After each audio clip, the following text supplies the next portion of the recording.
So this is poison. Now, the first thing that comes to your mind when you hear poison, I would assume, is some sort of skull and crossbones or some sort of like circle with a line through it, right? But that's not what this is about, as usual on the Rise Up with Dragon show. So yesterday, the episode before this, we unveiled the first of 3 strategies for managing chaos. I don't know if anybody here has ever experienced chaos before, but if you have, and that's a joke, obviously, there's 3 really effective methods of managing chaos. So yesterday, the first one was called No More Struggle. If you didn't hear that one, go back to yesterday. You can go watch the video in the Rise Up with Dragon Facebook page. It was called No More Struggle. So the second one today, and that is the second, strategy for managing chaos, is called poison. Interesting choice of names, right? So the Buddhists love studying Buddhism just because they just kind of find the bright side of everything. Buddhists say to breathe in fully. This is such an interesting twist on how to manage, adversity and stress. They say to breathe in fully, breathe in and fully accept the offerings of pain, which is another way of saying poison, from others.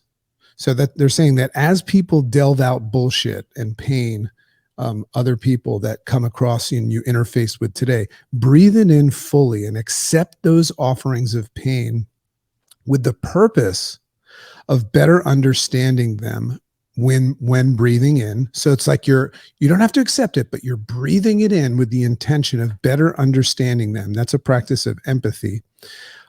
Better understanding them when breathing in, and then producing compassion and understanding upon breathing out. So it's almost like a recycling of their bullshit, right? So it's like you're doing it for them. It has nothing to do with you.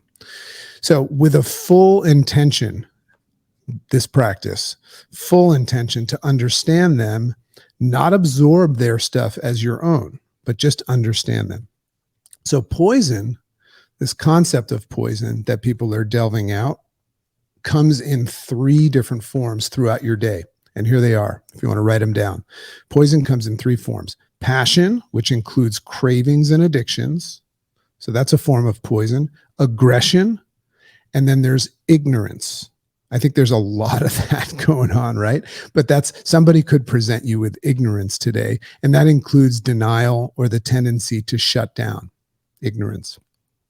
So you can pretty much encompass, all of the pain and the poison that you will experience today in those 3: passion, aggression, and ignorance. Rather than seeing these 3 things as bad and steering clear of them, which, by the way, validates their negative powers, that which we run from gets bigger, breathe them in today with curious compassion. And upon exhaling them from your system, which is a big part of it, exhaling them from your system, send them a healthy offering in return to step into the same space of non-judgment and ability, unfuckwithability, non-judgment and ability to move on and get back on track in a productive fashion. You're actually going to practice taking their stuff in, and almost like you're reoxygenating blood or something like that. You're actually going to take it in and then send it back to them in a different form. I know this sounds crazy, but it's just a headspace, and it keeps you away from harm. So you're gonna send it back to them and offer them the same ability to do what you just did, so they can get back on track and back on the friggin' road towards what it is that they wanted to do. Because we waste a lot of time doing this stuff, don't we? Make sense? Well, I hope so. And I hope that this landed on you the right way today. And I want nothing more. Here's my hidden agenda, which I will unhide by telling you. I just want everybody to just recognize that all you need to do is just snap your fingers and grab a different perspective of what's going on in the world. If you think that the world is in bad shape right now, well, listen to that sentence. You think that the world, right? So you can be foolish and think that the world's a mess, or you could be foolish and think, like I do, that the world is full of potential and opportunities, potentially bigger and better than ever before. So that's what I hope for you today. So I'm going to breathe in whatever it is that you're feeling. And what I'm going to do is breathe it back out and offer you the ability to see the world as I do. I think just the world is a beautiful place, and I just hope everybody enjoys their experience. Love and appreciate you. Have an amazing day.